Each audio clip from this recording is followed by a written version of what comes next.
smo ovu utakmicu pripremili na bazi i na temelju prošlosti, jer se projavio i probudio jedan inat u nama, gdje stvarno Krško izgledao kao nekakva crna vrana za Celje, u kojih zadnjih 6 utakmica nismo gola dali, i plus zadnja utakmica sa kojom su zasluženo pobijedili 0-3 u Celju. Htjeli smo na najbolji mogući način da se revanširamo.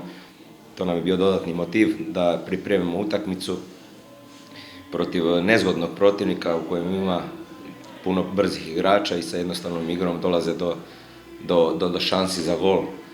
Nije bilo lako i nikom neće biti lako igrati protiv Krška, pogotovo ovdje na njihovom terenu, iako moram reći možda da teren ne odgovara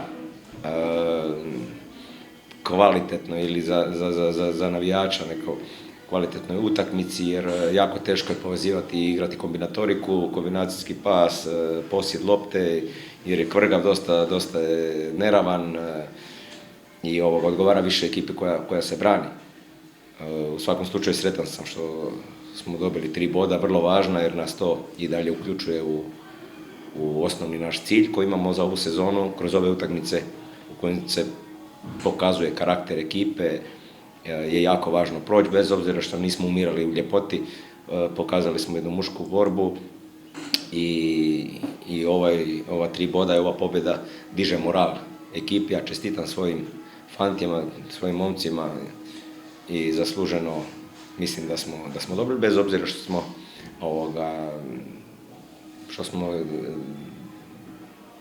trpili do kraja, što je bilo možda i panike, što je bilo možda i nezgodnih situacija, ali svejedno izdržali smo. Čestitam još jedan po svojoj ekipi, a treneru Petroviću sa Krškom želim sve najbolje u sljedećim utakmicama. Krško nam že dolgo ne leži, mi zelo, kako bi rekel, nekonkretni smo pred Rimi, danes isto težka tekma. Povedli smo lepo, na koncu tekma ni šla v pravo smer, se je malo zalomilo, na koncu smo srečno dobili 3 pike in to je to, kar je najbolj pomembno. Ja, vrnili so s tistim penalom in pol je mogoče malo panike šlo v igro. Mi smo zadeli hitro za 3-1, na to spet ta penal in spet ista zgodba. 3 pike so vedno dobrodošle, vedno v boju za 4. mesto je važno, da nabiramo pike in da ostanemo tukaj z ostalimi ekipi, ki smo res zelo nakupano. Pa seveda, to so najlepše tekme, ko igra z Mariborom, prije več ljudi, vse atmosfera je vrejo, tekme z Mariborom so vedno čudovite, sploh za igrati in za nas mlade čim več takih tekem.